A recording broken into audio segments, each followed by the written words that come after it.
आजकल के ज़माना में कहिए तो एकदम दबंग थे। इनके आने से थोड़ी सी गर्मी बढ़ जाती थी। बात समझ रहे हैं? आजकल बोलते हैं ना कि हमारे आने से गर्मी बढ़ जाएगी, ठीक वैसे ही दबंग टाइप के राजा थे। अपने यहाँ तो किसी के पास बीएड का डिग्री हो गया तो अपने आप को भगवान समझता है, लेकिन ये 4-4 को डिग्री लेकर बैठे थे।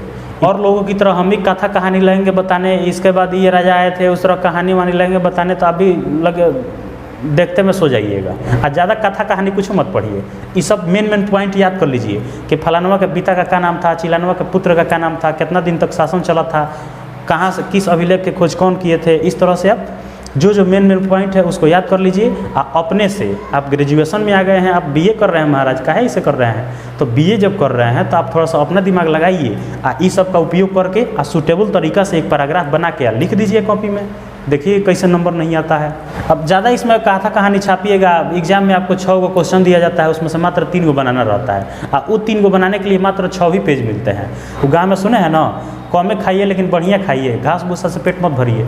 ठीक वैसे ही कौमे लिखिए लेकिन ऐसा ऐसा पॉइंट लिखिए कि एग्जामिनर को लगे कि हाँ एकदम पढ़ लिख के आया है, तब जाके नंबर मिलेगा। अगर सफ़र में ठोकरें नहीं खाई तो मंजिल की अहमियत कैसे जानेंगे। अगर सफ़र में ठोकरें नहीं खाई तो मंजिल की अहमियत कैसे जानेंगे। अगर गलत व्यक्ति से नहीं टकराए तो अच्छे व्यक्ति को कैसे पहचानेंगे। हेलो फ्रेंड्स, मैं आपका अपना राहुल सर स्वागत करता हूं अपने इस YouTube channel science by Rahul sir PCB में। आज फिर से आपके करियर से रिलेटेड एक पावरफुल वीडियो लेकर आपके बीच उपस्थित हूं, जिसमें हम चर्चा करेंगे दीनदयाल उपाध्याय यूनिवर्सिटी के BA second year 3rd semester के प्राचीन इतिहास के पेपर 2 के बहुत ही महत्वपूर्ण टॉपिक, जिसका नाम है कलचुरी राजवंश के राजनीतिक इतिहास। तो कलचुरी राजवंश के राजनीतिक इतिहास आपके प्राचीन इतिहास के पेपर 2 का एक ऐसा टॉपिक है जिससे हर बार प्रश्न पूछे जाते हैं। उम्मीद है कि इस बार भी इससे प्रश्न पूछे जाएंगे। तो आज हम विस्तार पूर्वक इसके बारे में एक एक करके बताने का प्रयास करेंगे। अगर आप इसके पीछे वाला वीडियो अभी तक नहीं देखे हैं तो लिंक डिस्क्रिप्शन में है, जाकर तुरंत देखें, क्योंकि हमने उसमें प्राचीन इतिहास के पेपर 1 और पेपर 2 के ऑब्जेक्टिव क्वेश्चन, पेपर 1 के सब्जेक्टिव क्वेश्चन विस्तार पूर्वक आंसर के साथ बताने का प्रयास किया है। तो अगर आप अभी तक नहीं देखे हैं तो लिंक डिस्क्रिप्शन में है, जाकर तुरंत देखें। तो कलचुरी राजवंश के जो भी राजनीतिक इतिहास हैं उन सबको हम लोग एक चार्ट के माध्यम से समझने का प्रयास करेंगे, क्योंकि चार्ट के माध्यम से समझने का फ़ायदा ये है कि इससे समय की बचत होती है, जगह की बचत होती है और आसानी से समझ में भी आ जाता है। तो इसलिए हम लोग इसको एक चार्ट के माध्यम से समझने का प्रयास करेंगे। जिस प्रकार से हम लोग प्राचीन इतिहास के पेपर 1 का मुख्य टॉपिक मौखरी राजवंश के बारे में हम लोग पढ़े थे चार्ट के माध्यम से, ठीक वैसे ही आज कलचुरी राजवंश के राजनीतिक इतिहास के बारे में चार्ट के माध्यम से समझने का प्रयास करेंगे। इस चार्ट के माध्यम से हम जो मेन पॉइंट है उसको दर्शाए हैं और इन सभी मेन पॉइंट को आप याद रखेंगे और अपने लैंग्वेज में विस्तार पूर्वक सजा के अपने एग्ज़ाम में लिखेंगे तो नंबर आपको काफ़ी अच्छा मिल सकता है। तो इसलिए हम लोग चार्ट के माध्यम से समझने का प्रयास करेंगे, वो भी बहुत ही कम समय में। तो सबसे पहले हम लोग जानेंगे कि कलचुरी राजवंश क्या है। तो कलचुरी राजवंश जो है ये बहुत ही शक्तिशाली थे, प्रतिभावान थे। इसका पहला राजा की अगर बात करें तो प्रथम शासक कौन थे? कोक्कल थे। कोक्कल नाम के जो शासक थे, कोक्कल नाम के जो राजा हैं वे प्रथम शासक के रूप में जाने जाते हैं। किस राजवंश के? कलचुरी राजवंश के। इनका शासनकाल कब शुरू होता है? 845 ईस्वी में। शासनकाल 845 में। जिस तरह से मौखरी राजवंश में एक के बाद एक राजा आते गए, उनकी मृत्यु होती गई और गद्दी दूसरे लोग संभालते गए, ठीक वैसे ही कलचुरी राजवंश में भी एक शासक के बाद उनके पुत्र को राजा बनाया जाएगा, फिर उनके मृत्यु के बाद उनके पुत्र को राजा बनाया जाएगा। ठीक यही प्रोसेस इसमें भी आपको देखने को मिलेगा। तो इनके जितने भी शासक हैं उनको एक एक करके हम लोग समझेंगे। जैसे पहला शासक कौन हो गए? कोक्कल हो गए। इनका शासनकाल कब से चला? 845 ईस्वी। अब इनके जो बेटे थे, इनका जब मृत्यु हुआ तो इनके बेटे को उनका गद्दी दिया गया, उनको राजा बनाया गया। उनका नाम क्या था? शंकरगढ़। तो शंकरगढ़ जो थे ये किनके पुत्र थे? कोक्कल के पुत्र थे। देखिए यहाँ लिखे हैं, पिता कौन थे? कोक्कल थे। तो शंकरगढ़ के पिता कौन थे? कोक्कल थे। आपका इससे ऑब्जेक्टिव और सब्जेक्टिव दोनों एक साथ तैयार होते जाएगा। जैसे शंकरगढ़ के पिता का क्या नाम था? तो आंसर क्या देंगे? कोक्कल। इनका शासनकाल कब से शुरू होता है? तो इनका शासनकाल 875 ईस्वी से 888 ईस्वी तक, मतलब कि 875 से 888 तक ये राज किए। युद्ध में ये पराजित किससे हुए थे? मतलब कि जब भी युद्ध होता है जरूरी नहीं है कि हर बार जीत ही होगी, कभी हार भी होती है, कभी जीत भी होती है। तो इनका जब लड़ाई हुआ था किनसे? विजयादित्य से, तो ये हार गए थे उस समय, बढ़िया से लड़ाई नहीं किए थे, धुआंधार मार नहीं किए थे, इसके वजह से ये विजयादित्य से क्या हुए? युद्ध में पराजित हो गए। पराजित मतलब कि हार गए। और जीते कौन? विजयादित्य। अब विजयादित्य कौन है? तो ये चालुक्य शासक थे, चालुक्य के शासक थे, चालुक्य के राजा थे। और युद्ध में ये विजयी हो गए, मतलब कि जीत गए। किन से? शंकरगण से। तो इस तरह से आप लैंग्वेज बना के अगर आप एग्जाम में लिखेंगे तो आपको बढ़िया नंबर आ सकता है। कैसे लिखेंगे? सबसे पहले शुरू करेंगे, कलचुरी राजवंश के राजनीतिक इतिहास के मुख्य बिंदु इस प्रकार हैं। उसके बाद से लिखेंगे, कलचुरी राजवंश के प्रथम शासक के रूप में कोकल को जाना जाता है, जिनकी शासनकाल 845 ईस्वी से शुरू होता है। इनके पुत्र का नाम शंकरगण है। अब उसके बाद से यहाँ पे अब एक नंबर देंगे और लिखेंगे शंकरगण। और उसके बाद लिखेंगे शंकरगण के पिता का नाम कोकल है, जिनका शासनकाल 875 से 888 तक चला। उसके बाद लिखेंगे इन्होंने विजयादित्य से पराजित हुए। विजयादित्य चालुक्य के शासक थे। इतना अगर लिख देंगे तो आपका काम चल जाएगा। तो इस तरह से आप सजा कर लिखेंगे। उसके बाद लिखेंगे दूसरा नंबर पॉइंट, युवराज प्रथम। युवराज प्रथम के बारे में जानिए कि युवराज प्रथम कौन है। तो युवराज प्रथम कौन है? शंकरगण के पुत्र हैं, मतलब कि शंकरगण जो थे उनके पुत्र हैं कौन? युवराज प्रथम। इनके भाई का क्या नाम था? बालहर्ष। मतलब कि शंकरगण के दो पुत्र थे, एक पुत्र का नाम क्या था? युवराज प्रथम था, और दूसरे पुत्र का क्या नाम था? बालहर्ष था। इनको बहुत कम समय के लिए राजा बनाया गया, इसलिए यहाँ क्या लिखे हैं? अल्पकालीन राजा। बालहर्ष जो थे, छोटे भाई जो थे, उनको राजा तो बनाया गया लेकिन बहुत कम समय के लिए। इसका मतलब कि जब इनको राजा बनाया गया तो ये अपने शासन को ठीक तरीके से नहीं चला पा रहे थे, इसलिए राज्य के जो भी मंत्री लोग थे उनके सहयोग से इनको हटा दिया गया और युवराज प्रथम को गद्दी दे दिया गया, राजा बना दिया गया। तो यहाँ क्या लिखेंगे? युवराज प्रथम उनका बड़ा लड़का था और उनके छोटे लड़का क्या नाम था? बालहर्ष था, जो अल्पकालीन राजा के रूप में जाने जाते हैं। शासनकाल बहुत कम समय के लिए चला। शासनकाल, युवराज प्रथम का शासनकाल कब से शुरू होता है? तो 10वीं शताब्दी के मध्य से शुरू होता है। युवराज का शासनकाल 10वीं शताब्दी के मध्य से शुरू होता है। और युद्ध में विजय किन से हुए हैं? मतलब कि युद्ध जब हुआ, जब लड़ाई हुआ तो किन किन राजाओं को ये हराए थे? तो इसमें दो राजा शामिल हैं। एक हैं पाल, जो कहाँ के हैं? बंगाल के, और दूसरा कौन है? गंग, जो कहाँ के हैं? कलिंग के। तो युद्ध के मैदान में इन्होंने दो राजाओं को पराजित किया था। पराजित का मतलब दो राजाओं को हरा दिए थे। कौन हराए थे? युवराज प्रथम हराए थे। बालहर्ष नहीं हराए थे। कौन हराए थे? युवराज प्रथम हराए थे। बालहर्ष तो आपको बस ये बता दिया गया कि वो छोटे भाई थे और उनका शासनकाल बहुत कम समय के लिए चला था। वो काम ठीक से नहीं कर रहे थे, गद्दी को बढ़िया से संभाल नहीं पा रहे थे।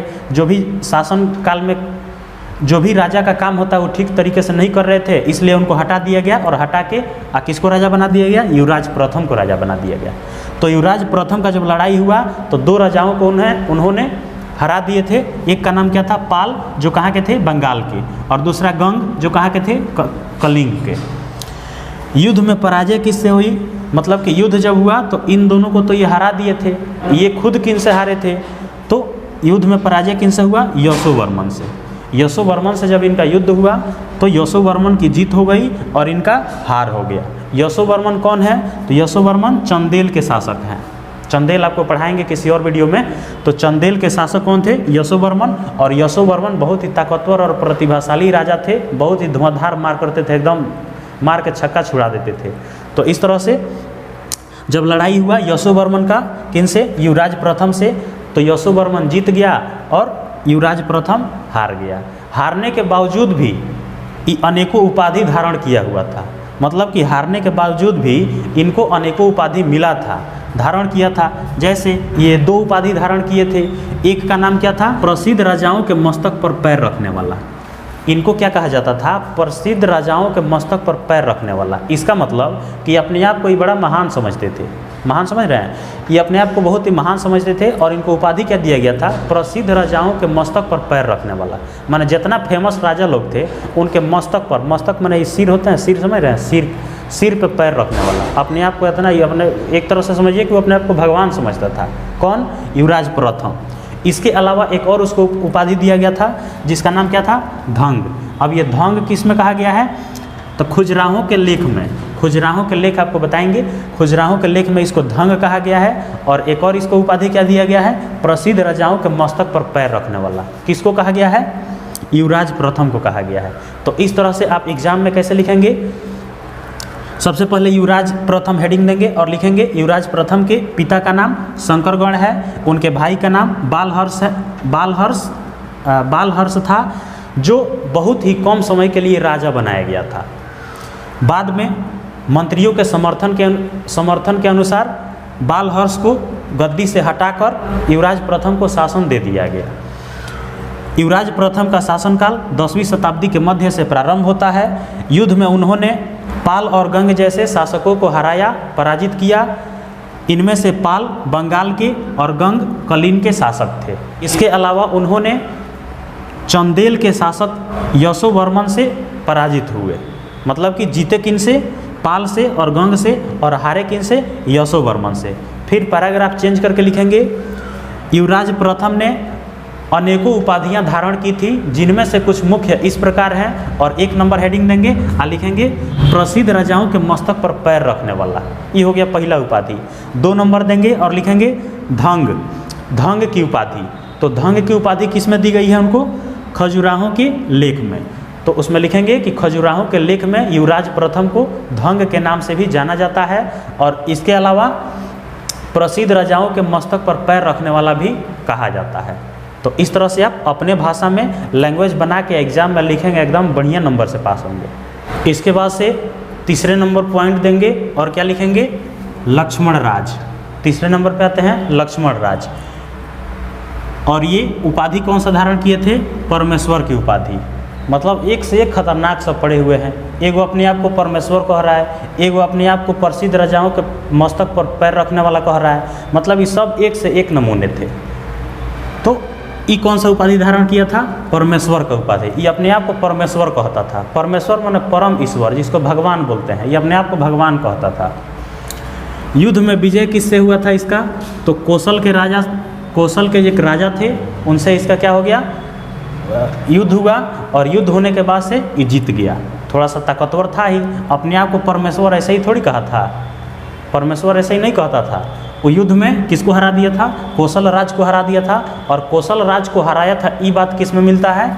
बिल्हारी लेख में मिलता है। बिल्हारी लेख में से यह पता चलता है कि इन्होंने कौशल के राजा को हरा दिया था, मतलब उससे युद्ध में जीत लिया था। अपने पुत्री का विवाह किससे किया था ये? तो अपने पुत्री का विवाह किया था विक्रमादित्य चतुर्थ से किया था। विक्रमादित्य चतुर्थ कहाँ के राजा थे? तो चालुक्य वंश के राजा थे। वो चालुक्य नरेश थे, चालुक्य वंश के एक राजा थे जिनका नाम क्या था? विक्रमादित्य चतुर्थ। विक्रमादित्य नहीं, विक्रमादित्य चतुर्थ नाम था। उनसे ये क्या किए थे? अपने बेटी का विवाह किए थे, अपने पुत्री का शादी किए थे। इनके पिता का नाम क्या था? शंकरगण तृतीय। शंकरगण तृतीय के ये क्या थे? लड़के थे, पुत्र थे। शंकरगण तृतीय के ये पुत्र थे कौन? लक्ष्मण राज।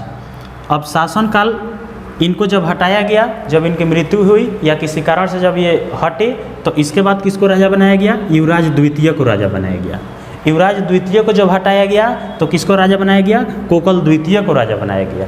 कोकल प्रथम जो थे ये कलचुरी राजवंश के प्रथम राजा थे, लेकिन यहाँ कोकल द्वितीय, तब कोकल द्वितीय किसके बाद राजा बनाया गया? युवराज द्वितीय के बाद कोकल द्वितीय को राजा बनाया गया। तो इस तरह से आप 3 नंबर हेडिंग देंगे और लिखेंगे लक्ष्मण राज ने परमेश्वर की उपाधि धारण की थी। बिल्हारी लेख के अनुसार यह पता चलता है कि लक्ष्मण राज ने कौशल राज के एक नरेश को पराजित किया था।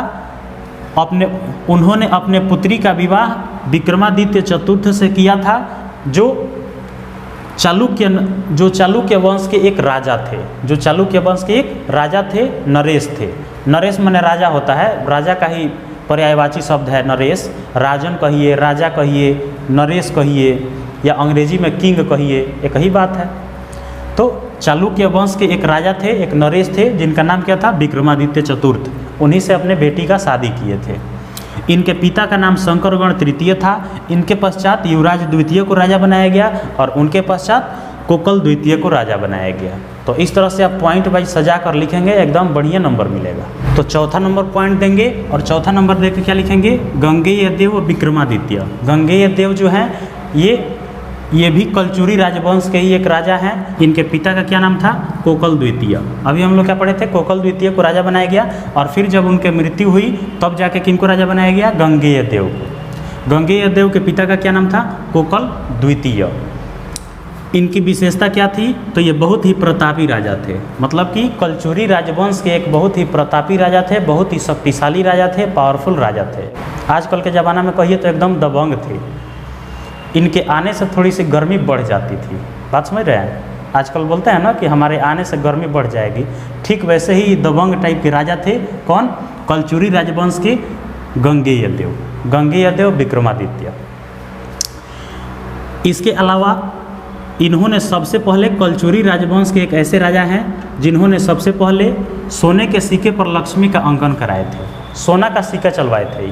हम लोग को यहाँ सोना पहनने के लिए नहीं मिल रहा है, ये सोना का सिक्का पर लक्ष्मी का अंकन करा के अच्छा प्रचलन में किए थे। सोना का सिक्का दीजिए, सामान खरीद के लिए आइए। इस तरह से सोने के सिक्के पर लक्ष्मी जी का अंकन कराया था। मतलब लक्ष्मी जी का फोटो वाला सोने का सिक्का सबसे पहले प्रचलन कौन कराया था, कलचुरी राजवंश के यही जो राजा थे, गंगेय देव विक्रमादित्य। तो इन्होंने सबसे पहले सोने के सिक्का का प्रचलन में लाया था।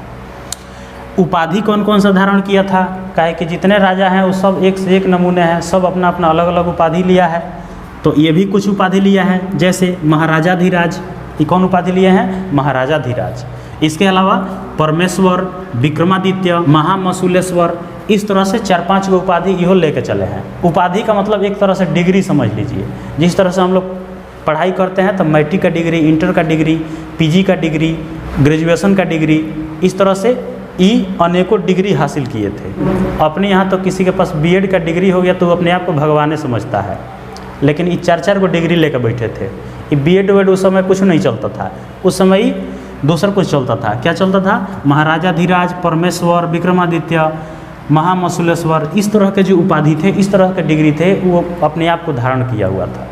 और अपने यहाँ आजकल का डिग्री क्या है, बीएड एगो डिग्री हो गया है, सीटेट एगो डिग्री हो गया है, एस्टेट एगो डिग्री हो गया है, पीजी का डिग्री हो गया है, यूजी का डिग्री हो गया है। इस तरह से अनेकों डिग्रियाँ अभी जो प्रचलित हैं, ये सब पहले नहीं हुआ करता था।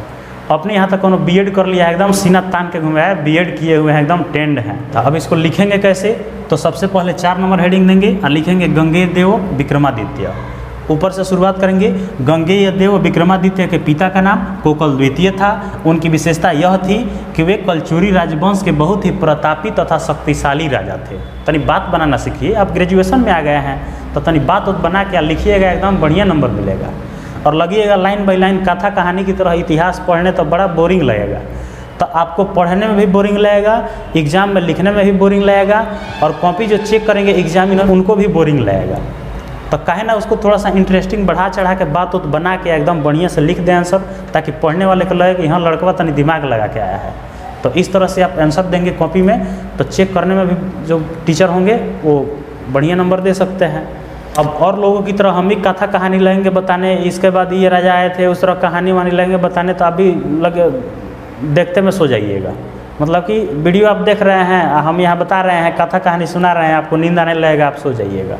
इसीलिए हम क्या किए हैं कि उसका पूरा जो निचोड़ है, जो मेन पॉइंट है, उस मेन पॉइंट को एक चार्ट के माध्यम से यहाँ दर्शा दिए हैं। और ज़्यादा कथा कहानी कुछ मत पढ़िए, ये सब मेन पॉइंट याद कर लीजिए कि फलानवा के पिता का क्या नाम था, चिलानवा के पुत्र का क्या नाम था, कितना दिन तक शासन चला था, कहाँ से किस अभिलेख के खोज कौन किए थे। इस तरह से आप जो मेन पॉइंट है उसको याद कर लीजिए। अपने से आप ग्रेजुएशन में आ गए हैं, आप बीए कर रहे हैं, महाराज काहे इसे कर रहे हैं, तो बीए जब कर रहे हैं तो आप थोड़ा सा अपना दिमाग लगाइए, इस सब का उपयोग करके सूटेबल तरीका से एक पैराग्राफ बना के लिख दीजिए कॉपी में।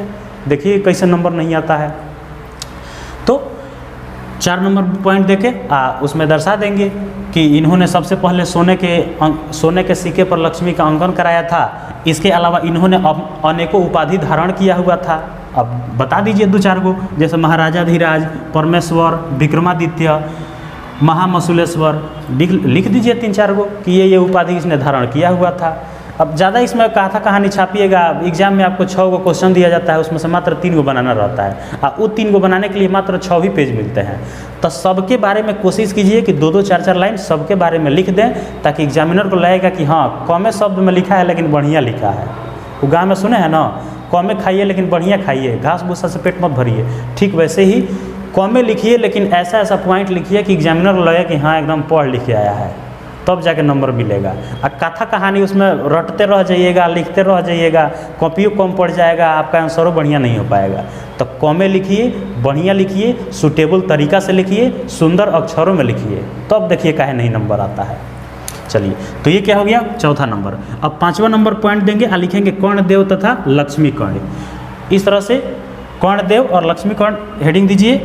लिखेंगे उसमें इनके पिता का नाम क्या था, गंगेय देव था। ये किनके लड़के थे, गंगेय देव विक्रमादित्य जो थे उन्हीं के ये लड़के हैं, मतलब कि बेटा है, पुत्र है। इनके 8 अभिलेख मिले हुए हैं, 8 गो अभिलेख मिले हैं किनके, कर्णदेव या लक्ष्मी कर्ण के। युद्ध में विजय किन से हुई है इनका, तो ये 2 गो राजा को हरा दिए थे। बड़ा ताकतवर समझिए कि 2 गो राजा को हरा देना खिलवाड़ बात मत समझिए। 2 गो राजा को हरा देना मैंने बड़ी अपने आप को एक शक्तिशाली समझिए। एगो का नाम क्या था, देवबर्मन, जो कहाँ के राजा थे, चंदेल के राजा थे। और दूसरे थे मिहिर भोज, ये कहाँ के राजा थे, मालवा के शासक थे, मालवा के राजा थे। तो इन्होंने 2 गो राजा को हरा दिया था, एकदम पावरफुल समझिए इनको। 5 नंबर लिखेंगे, लिखेंगे कर्णदेव तथा लक्ष्मी देव। लिखेंगे उसमें इनके पिता का नाम गंगेय देव था। इनके 8 अभिलेख प्राप्त हुए हैं। युद्ध में इन्होंने 2 राजाओं को पराजित किया है, जिनमें से पहले देवबर्मन जो चंदेल के शासक हैं, और दूसरे मिहिर भोज जो मालवा के शासक हैं।